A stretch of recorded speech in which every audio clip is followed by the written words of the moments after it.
Welcome, future dungeon divers, DMs, and dungeon divers. You know what really gets a player going? Is when the DM says, roll initiative. That's right. We're going to talk about the combat round, and I'm going to walk you through it and show you how it really is. So come on in, have a seat. I'm Jimmy Lee, and this is Ability Check. Roll it.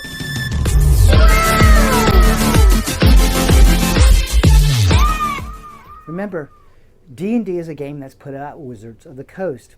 And guess what, guys? This is my 10th video. Yay! So thank you for subscribing and thank you for watching. All right, let's get into it. So we're going to talk about the combat round, the basic rules of what it is. A combat round lasts for 10 seconds. There are 10 combat rounds in a game minute. And if your combat gets up to a minute, you're doing something wrong. You need to start turning around and your character needs to run as fast as he can out of there. All right? Because you're just overpowered by being overrun. But anyway, in a combat round, the 10 seconds, your turn in that combat round lasts 6 seconds. And you go, wait, Jimmy Lee, that's just kind of weird, because if you have 4 players and you have 3 opponents, that's 6 seconds apiece. That's more than 10 seconds. Well, actually, all this usually happens around the same time. So we use the initiative roll to give it a little bit of order. Remember, combat is chaotic in the first place. So this just gives it a little order. So we're going to go through it, and we're going to show you how it's really done.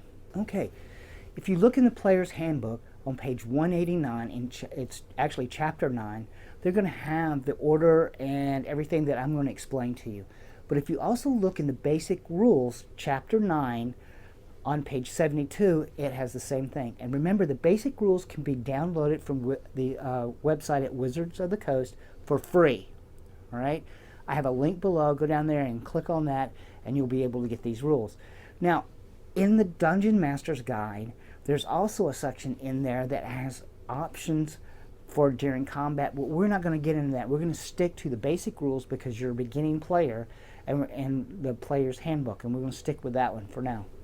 Okay, there's an order in combat. It's going to be like this. It's going to be surprise, initiative, and the combat round. And the combat round starts. And then in that combat round is your turn. Now let's talk about surprise first. Now surprise is a little odd because there is no surprise round in Dungeons & Dragons 5e. The surprise round is actually the first round of combat.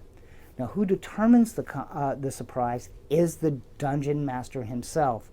There's no rolling to see if you're surprised or anything like that. It just depends on a situation.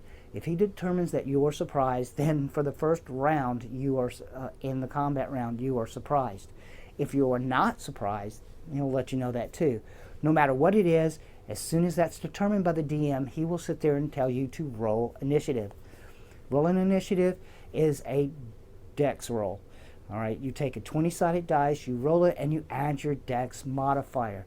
There are other things that you can add to it too, but these are later on, and there's certain other things, but just on the, especially if you're starting at first level, it's usually going to be just whatever your dex is.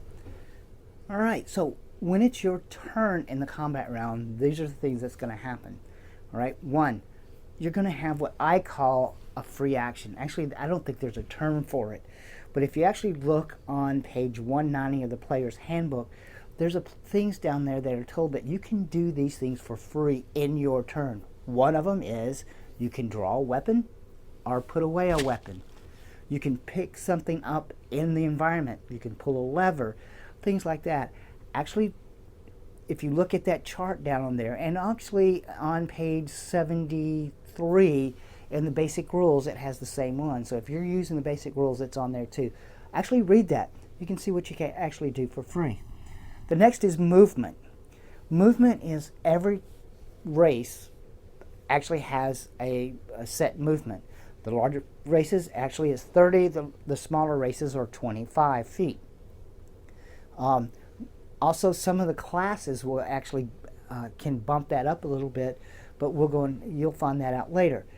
The thing is, movement, you can move. Say, like if your movement is 30 and you are actually playing on a battle grid, Each of those squares or their hexagons are actually 5 feet, so you can move 6 squares or 6 hexagons that way. The thing is, in your turn, you do not have to move all of it at one time.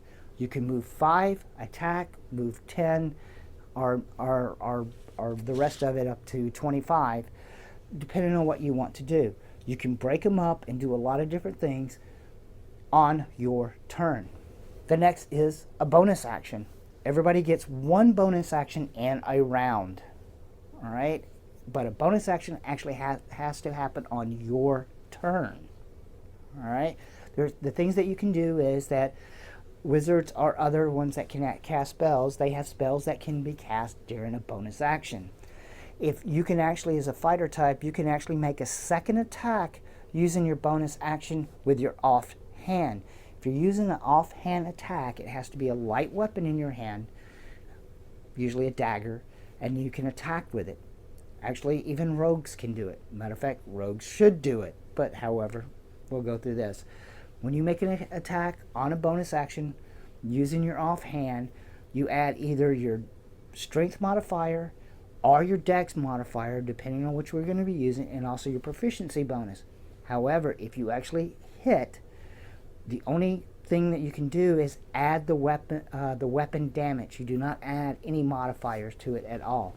The next is a reaction. Reactions, you get 1 per combat round. The thing is, reactions can happen anytime in that round. It doesn't have to happen on when it's just your turn. A reaction is like a wizard. If a wizard's getting attacked and he has this spell, Shield, he can cast Shield. Or if a wizard sees another wizard casting a spell, as a reaction, he can cast Counter Spell. Now, as a fighter, if you're fighting your opponent is right in front of you, and he decides to move out of your range, depending on what your range is for your weapon, such as a melee range, actually. Your longsword, if he moves beyond the 5 feet, then you actually get what we call attack of opportunity. Now remember, because you can do this, your opponents can do it also. So be careful when you're doing movement, because you don't want to go in somebody's range and then try to move out when you're doing your movement. Now we're talking about the meat right here. We're talking about an action. Actions are very important. So we're going to talk about certain things that you can do. We're not talking about attack action. Well, actually, this is when attacks happen also. But there's also some other things you can do in here too. If you do these, you cannot take an attack. 1, you can dash. Dash means that you move double your movement. If your movement is 30 feet, you can actually move up to 60 feet. That's all you can do. You can't do an attack or anything else. Another thing you can do is disengage. Disengage means that if you're fighting an opponent and you decide you want to get away from them and you don't want to get hit with an attack of opportunity, you can use a disengage. Disengage means that you're moving out and you can move up to your actual movement. So you can move 30 feet away, but you disengage and they cannot attack you. Another one you can do is dodge. Dodge is really cool. I really like this one. If there is nothing that you can do during your turn during this round, take a dodge.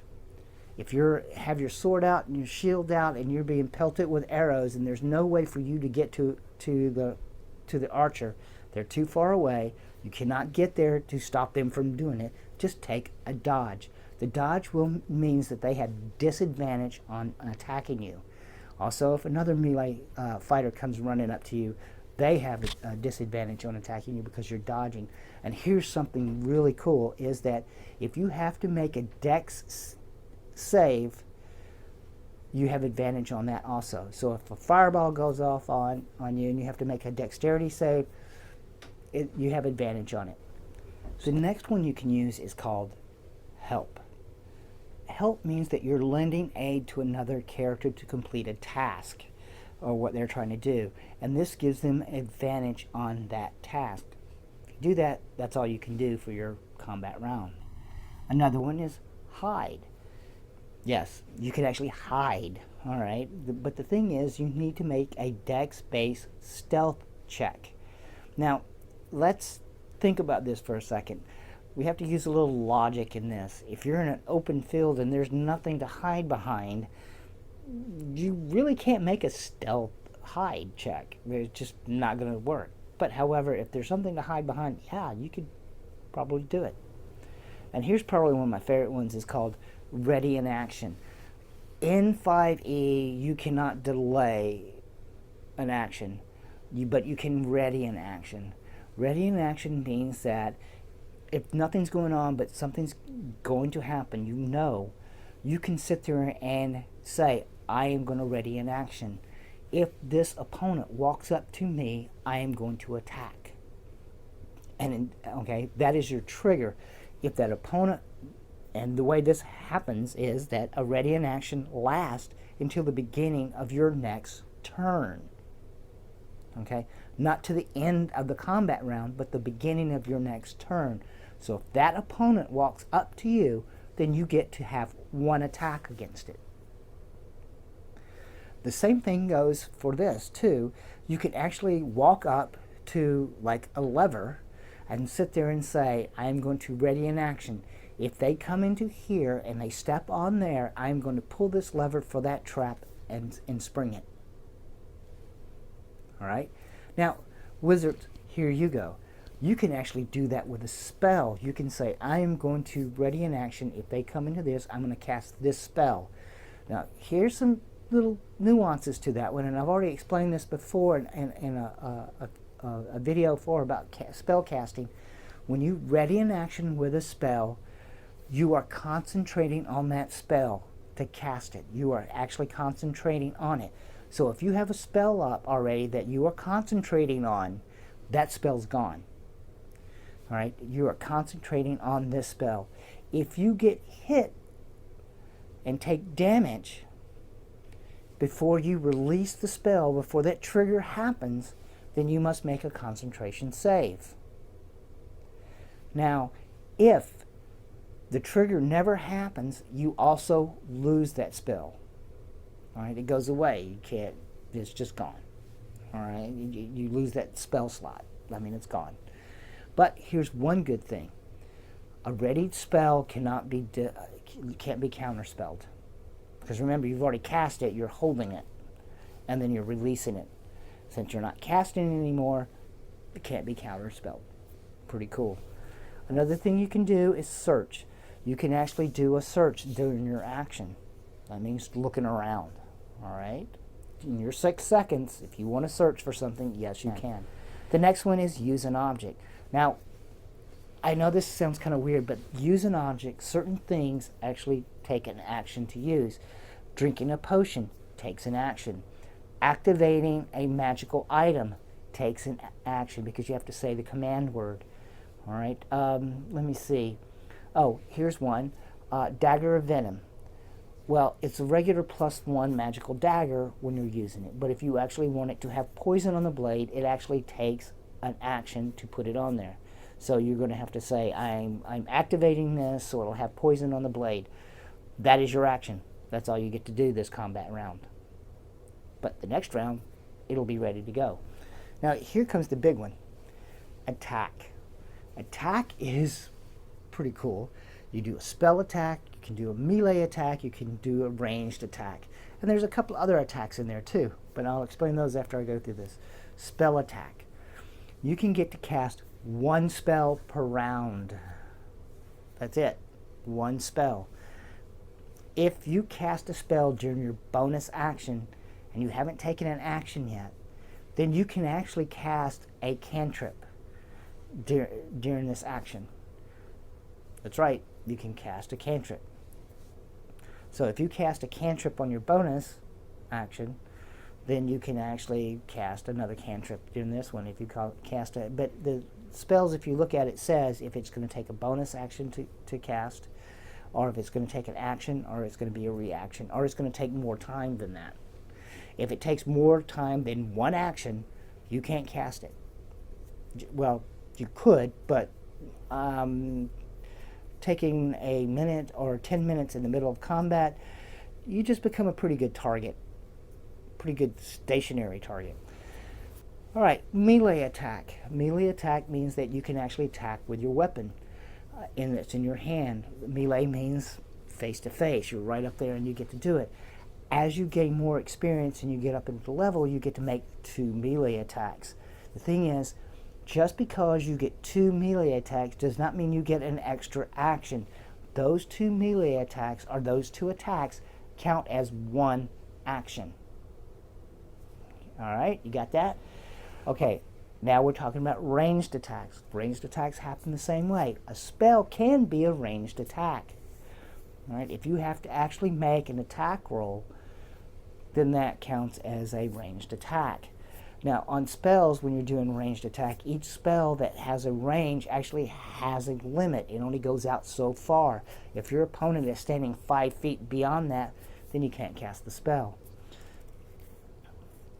Okay, now for other ones, such as a bow or a crossbow, if you look at it, they both have 2 different numbers on it. The first number from you up to that first number means that you make a regular attack roll, ranged attack roll. You're using your dex modifier plus your proficiency bonus. From that number up to the second number is considered long range, and you have disadvantage on that attack. Same thing, if you look at it, the same thing goes with throwing a dagger. Also throwing a hammer or an axe. It has it all in there when they're, it tells you what the range is. All right? So you try to keep it in range. Sometimes you don't. Now, like I said, every time there's a rule, there's always an exception. And usually those are feats. We'll talk about the feats later. Now, here's another thing about ranged attacks. If you are making a ranged attack, including a spell attack, and you have an opponent that's within 5 feet of you, you have disadvantage on that attack. Sorry, guys, but that's just the way it works. Okay, now we're going to talk about 2 different attacks right now. One is called a grapple. A grapple means that you're grabbing your opponent, right? The way you do this is yours is based on strength. You actually make a strength athletics check. That means that if you have athletic skill, you can add your proficiency bonus to it. What you do is you roll your 20-sided dice, add your strength modifier and your proficiency bonus. Now, this is a contested attack. This means that they can try not to be grappled. All right, your opponent can either use their athletics or their acrobatics to get out of this attack. If they're usually a dex base, they're going to have athletics. They're going to try to use that one, whichever one's better. If they roll under what you rolled, then they're grappled. If they roll higher than what you roll, they are not grappled. Now, since this is considered an attack, the fighters that have 2 attacks around, they can actually attack with a melee weapon, and then they can also try to grapple. Use that as one of their attacks. Remember, it's not an extra action, it's just an extra attack. The next one is called shove. Shove is pretty cool for one reason, because you can do 2 different things. You can shove an opponent away from you, or you can knock an opponent prone. And you're going to do the same thing that you did when you did the grapple attack. You're going to hit them, and you're going to roll a athletics check. And they get to roll the same thing, either an athletics check or an acrobatics check. Like I said, if yours is higher, then they are actually either prone or they're shoved away. But you have to choose which one you're going to do. Okay, here's something else that can happen in a round on your turn that you can actually do, is go to cover. All right? Going to cover means you're getting behind something, especially if there's like somebody shooting arrows or throwing spells or something like this. If you can, go to cover. All right? There's 3 different types of cover. You can move into the cover. If you are half, that means you're half covered, waist down or whatever. The DM will determine whether it's going to be half. Then it adds +2 to your AC. If it's 3/4 covered, then you add a +5 to your AC. If you're fully covered, then they can attack you. They can't see you to attack you. Right? Pretty cool. All right, now let's get to something else here, right? Now we're going to talk about critical failure and critical hit. Alright, if you are doing an attack and you roll a natural 1, you automatically miss. There's no adding anything to it to make it work. If you roll a natural 20, that means you automatically hit. Okay? So that big bad dragon and you're level 1 and you roll a natural 20, you just hit it. And you're going to do some damage on it. Okay? Let me explain something. If you roll a 20, it is called a critical hit. And this is the way this works. When you get a critical hit, you roll your damage from your weapon that you're using twice. Then you add whichever modifier. If it's a strength base, then it's you use your strength modifier. If it's a dex base or a finesse weapon, you add your dexterity modifier to it. All right, then you add everything else. If there's like a plus on the weapon, then you can add it then too. But you only get to double the damage that the weapon does. If you're a rogue and you have your sneak attack damage and you rolled a critical hit, you actually get to double that too. And there's other things you can get to double, but like I said, you could not double a modifier. And okay, let's get this straight here. Critical failures, critical successes only apply to attack rolls. Well, there's an exception. It's death saves. If your opponent or you gets knocked down, I mean all your hit points, and you're on the ground and you're at 0, at the beginning of your turn in combat, you can roll 20-sided dice. You have to make a con check. It's a death save. If you roll a 1, you have 2 failures. If you roll a natural 20, you are good to go. You have stabilized and you have 1 hit point and you can get up. That is the only time you can do a critical success and a critical failure. Anything else, it doesn't apply. Okay, I hope that everything I brought to you has actually made this a lot easier and that you understand better of what I'm trying to bring to you. All right? And guys, leave a comment below. If there's something I missed, DMs, leave it below, because we want these guys to really know what's going on.